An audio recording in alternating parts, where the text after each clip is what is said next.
Hey guys, welcome back to my podcast. I don't even know how many episodes I did before I vanished. Maybe 3 episodes, 4 episodes. But yeah, I guess I did about 3 to 4 episodes since launching this podcast, and it's probably been about 4 months since I last posted. I think it's been maybe 1.5 months since I posted on YouTube. I don't know. It just feels like a long time because I'm such an oversharer. And I've been going through some very confusing, weird things. And it's not really that weird. I guess I'm just in the process of figuring out my life. And I thought I would just come here and sit and talk. The funny thing is that I've actually stayed away from YouTube because I just didn't know what I was doing with my life, and I didn't want to come here and pretend and sit and show you a week in my life as an influencer again, and how I went to Switzerland and Italy with my family back in November, and how I went to Bali with my girlfriend in March. So things have been happening, okay? My life has been moving forward, but I just did not want to pick up my camera and like vlog it and post it for some reason. Even though my YouTube was doing quite well and I was growing and I had quit my job to focus on YouTube, I didn't want to do any of that stuff. Even with my podcast, I launched it with a lot of excitement and I had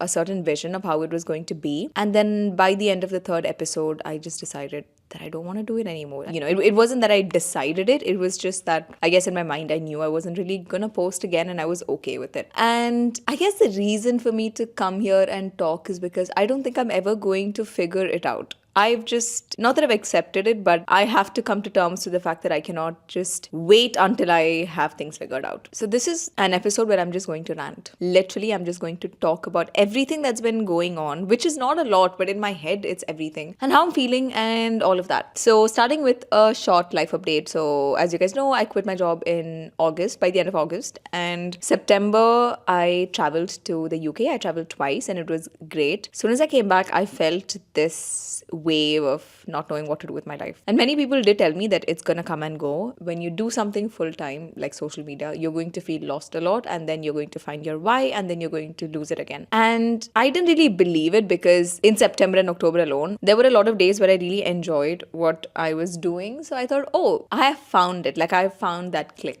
And then I would lose it again in 2 weeks and then lose motivation to do anything. And it's been a little bit of a journey because I think everyone glorifies and glamorizes and thinks that the dream is to have no responsibilities. Because I'm living that dream life now, right? I have no responsibilities at all. I do not have to work if I don't want to. I can say no to even brand partnerships for 2-3 months and I will be okay with the existing partnerships that I've done. I don't have to post on Instagram. Like who's going to come and, hold me accountable? I don't have to do anything. I have no timelines, no pressure. I have nothing really that I need to listen to or obey. I don't have a manager following up with me. I have nothing. So to someone else, this is the absolute dream. And I'm not saying that it's not, but it's not my dream. Oh my God, this sounds literally like a Disney movie, where people are like, Dad, that's your dream. That's not my dream. So that's what I have been feeling. It's just this realization that I'm not actually living my dream life. This is not what it is. And I can't quite figure out what my dream life is. I think somewhere deep inside, I know that I really like a corporate job. I actually do like the process of working up a corporate ladder. I like the process of being accountable. I like having people to ask questions to and to learn from. But it just feels like such a step back to like a corporate job. And that's not to say that corporate jobs are not great. I understand it, but especially after I've made such a huge thing about I quit my dream job to follow my dream and this is my passion and I'm chasing everything. What I'm just going to come back and say, actually, that was not my dream. I mean, there's nothing wrong in saying that, which is why I'm actually coming here and saying it. And even while I'm telling it to you and venting here,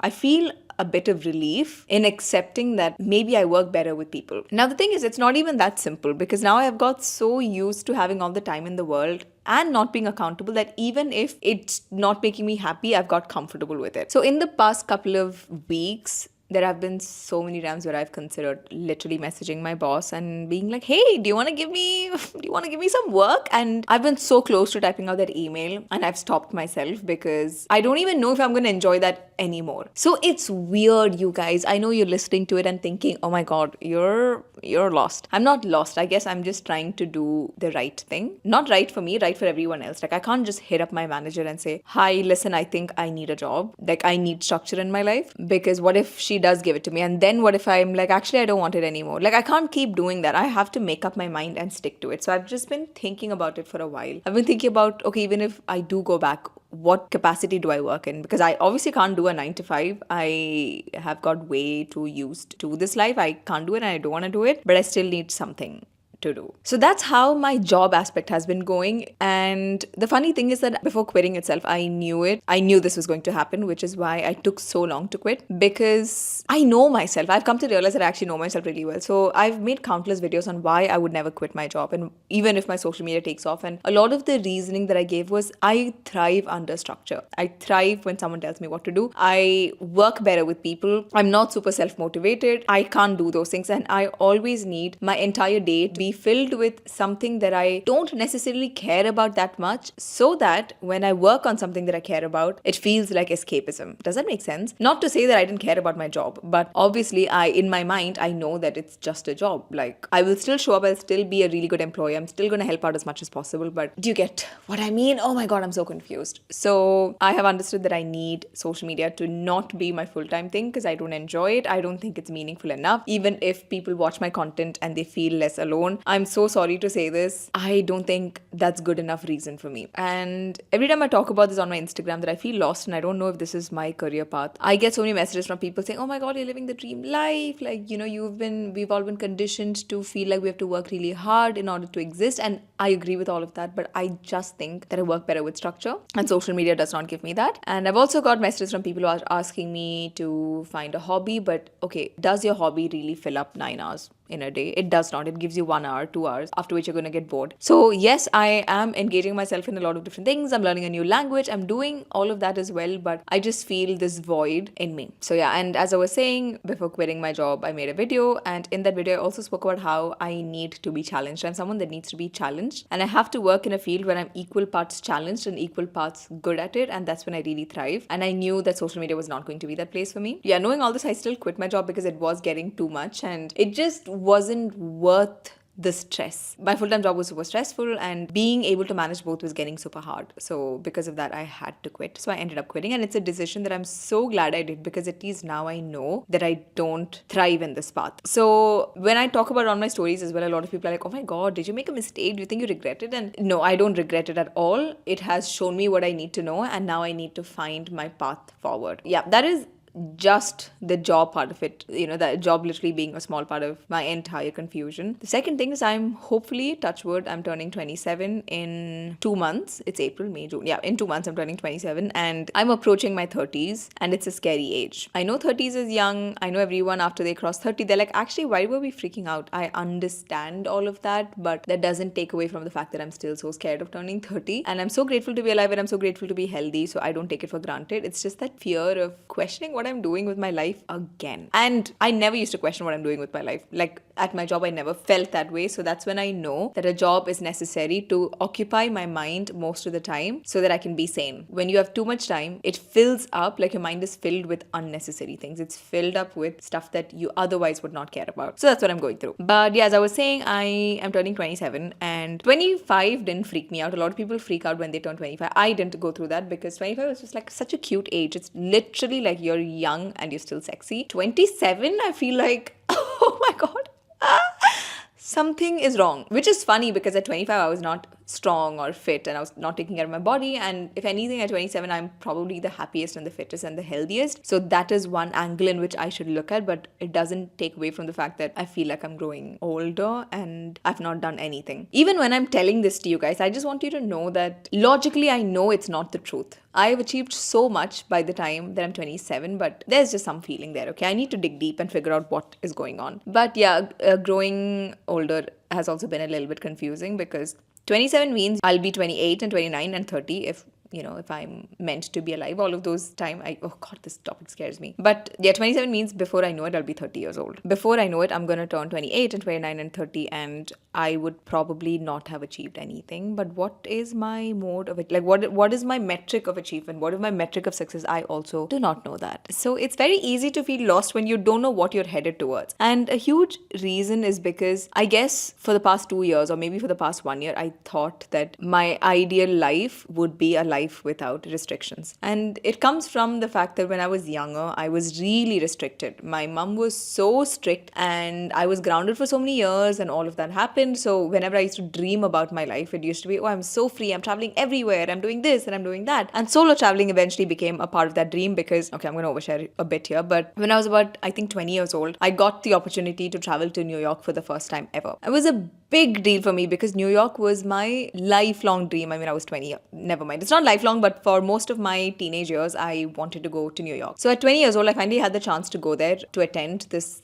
filmmaking course. I was seeing someone at that time. I mean, I was dating someone at that time. And I remember I used to update him throughout the day about me traveling. Like every minute of the day, I'd be like, hey, I'm now in a subway. Hey, I'm now doing this. Look at this place. Because I used to want to share every aspect of my day, every aspect of my trip. Okay. So I used to share every little thing with this guy. And New York is a very special place to me. It was a very special opportunity. So I was sharing it and I was doing this and that and I was showing him everything. It was a 1-month trip. Okay. By the end of that trip, I think this guy had traveled with his friends. He went somewhere. And the minute he traveled, he just stopped texting me, like stopped updating me, stopped sharing it with me. And the sadness and the anger I felt, I don't think I've literally not gotten over it because it was so bad. Like, I don't know why I'm so dramatic. Like, it's not even that big of a deal. I'm 28. It's not that big of a deal. Sorry, I'm 27. Actually, I'm 26. Never mind. I'm 26. I'm turning 27. So it's been 6 years, but for some reason in my mind, it hurt me so much because I thought this was my once in a lifetime opportunity, going to New York and being alone. And I shared that with you. Like, you didn't share your thing with me. So it's like now I have got memories that I've shared with you and you've got memories that you've not shared, so it's your own. Like, how unfair is that? I got so pissed and I was so hurt. And I remember there was this one day I was literally crying on the bench. It was at this park called Battery Sea Park or something, and I was sitting there like crying alone in New York. And then I decided that I am never ever going to share my life again, especially when it is something special. So that's how I started developing this idea that all my experiences that I have in my life has to be my own, so that if it ever ends with a guy, I am not looking back with it and he's there, or I'm not regretting anything. So yeah, solo trips started becoming a part of me like that. I just enjoy doing things on my own. I enjoy making a good life for myself. So that's how that obsession started. So because of, my mom restricting me and then this guy teaching me this one thing that you actually should not share a lot of your life and you always have to keep things for yourself, I started dreaming about the time when I will have no responsibilities and no one attached to me, or that I'm not attached to anyone. And that is exactly where I am now. I am single. I live alone. I can do whatever I want. I can travel whenever I want. My social media has taken off. I make enough money to live somewhere else for a month if I want to. I can do my master's halfway across the world if I want to. I can choose not to work for a while if I don't want to. I can take trips to anywhere if I want to. So I'm living my dream life, but something is missing, and I'm in the process of finding what that something is. And it's so confusing because for so long you think that one thing will make you happy and then it does not. So you're a little bit like, oh, so what now? So that's what I'm going through, okay? And this process of running away from everything and trying to make everything my own and being hyper independent and living my solo life. My solo life, by the way, it gave me the most clarity that I ever needed. Even for me to be able to sit and process my emotions is because of my solo life. So I'm very grateful for it. But that being said, I have gotten into that cave so much to a point, and I have ran away from responsibilities and people and being tied to something so far away that it's come to a point where I feel like I don't belong anywhere. I don't belong to a job. I don't belong to a company. I don't belong to a person. And sometimes being free is not really the goal that we think it is. So yeah, those are my revelations that I've had for the past couple of weeks. And I feel a little bit, not embarrassed, but I feel a weird way to come and say this because I just know that nobody's going to get it. Like, nobody's going to understand me, and then I'm going to be given a lot of advices, which is also not going to stick, and that's going to frustrate me. Like, I know what the advices are going to be. You need to find a hobby. I have enough hobbies. I really, really do. Or it can be, you need to start watching movies. You need to learn a new skill. Guys, I promise that they're really, I don't know. I feel like I do as much as I should. Now I just need to sit with the discomfort and let it pass. It's not that I'm lazy and it's not that I don't want to get out of this funk. I just feel like I just need to feel it. But I'm now in that process of just figuring out what my next step is. And I want to add, why? Because I've completed so much. I do want to add that I'm very grateful. The fact that I don't know what to do means I have endless choices and I have endless options, and that is a wonderful place to be. The fact that I feel like I don't belong anywhere is because I am not tied down anywhere, and what a wonderful place to be. So in the midst of all of this confusion and feeling unhappy and everything, I am still very grateful for my life, and I guess it's just a matter of rewiring my thinking and allowing life to show me a different path. So that's what's been going on. And oh yeah, to add to all of that, which is this is the most fun part, I'm officially the single friend in all friend groups. Like, I literally cannot think of one more single person. One of my friends is going to be single very soon, but apart from her, everyone, I mean, she's not single yet, she has another couple of months, but I'm the single friend. So it also feels like everyone has a path that they're working towards, and now I don't, because when you have a boyfriend, you at least have something in mind, or you have someone to actually, while I'm talking about this, I now understand why people say that you always need someone. Now it makes sense. Literally during this podcast, that revelation has come forward. It's not for love, it's not for anything else. It is to have someone to plan your life with you. I get it now. I actually get it now. All along, it's always been my close friends who have always made those lifelong plans with ease, but now many of them are either in committed relationships or they're getting there. So that means I have to pretty much plan my life alone. So that's also been fun. It's fun to plan your life alone when you don't know what makes you happy. So by the end of this podcast, I'm pretty sure you're going to be like, holy fuck, you really don't know what to do. And that is very true. I don't know what to do. And I've come on here and I'm talking about this because if there's anything that I guess I want you to know, is that there is beauty and there is happiness in being tied to something, in having those anchors in your life. We all need anchors in our lives, okay? A life without responsibilities, a life without people, a life without all of that is not as fun as we think it is. And although, yes, I live an incredible life regardless, I can't help but share that I was actually the happiest when I had just got my dream internship, when I just started working in my company, when I was in the process of impressing the people around me, when I was just healing from a breakup and I was finding my own happiness without another person. Those things were exciting, and those are feelings that I just don't feel anymore, no matter what happens. Even if I get my dream brand, it still doesn't fulfill those feelings or those needs which I used to have and which I still do have. So in one way, I'm low-key a little bit terrified and I've been a little bit confused and lost. But on the other hand, I also know that being lost means soon I'm going to gain clarity, and that's going to be an interesting thing. And I can't wait for that day when things just click and things just make sense. So that's kind of been what's going on in my mind. Now, apart from that, I also want to say that even when I quit my job, I also had this podcast and this YouTube channel, and I had all of those big dreams, and I just lost the passion for it. 3 months and I just lost the passion for it. That's when I realized I can actually never do this full time. I can only thrive on social media and create content if I'm actually out there putting myself, if I'm putting myself out there, and if I'm meeting people, and if I'm having experiences on my own and I'm living my life, then I can come back on social media and talk. But if I wake up every day and I have to wonder what to talk about, it is never going to happen. So that's been another revelation. Sorry, I just keep jumping from one thing to another, but that's how my brain has been and I can't fake it. I don't know what's next. All I know is that this year I have set a new goal. Number 1 is to learn a new language. And number 2 is to say yes to experiences. Say yes to connections. Say yes to making new friends. Say yes to different things, because I was so adamant on being alone and quitting my job and doing all of these things. And look at me now. Not that I'm not happy. I've definitely learned a few things, but it didn't take me to where I hoped it would. So I've come to understand that maybe if I'm running away from certain things, it might not help me the way that I think it is. So I keep running away from making new friends because I'm scared of making friends. I'm scared that I'm not going to enjoy it and then I'm going to be anxious. So I don't meet friends actually. And whoever messages me, I even ignore them. Horrible, horrible traits. I have been asked to meet by so many amazing girls and I don't even respond to the messages because it makes me anxious to think about us meeting and me not enjoying it. I'm terrified. I've been running away from anything romantic. Okay, this I don't think will change anytime soon, but my goal for this year is to just remain soft. In the process of protecting myself and being alone and focusing on myself, I don't need my heart to be like really hard. I don't need to be closed off. I want to constantly be radiating from a place of love and from a place of inspiration and creativity, and I feel like I've just got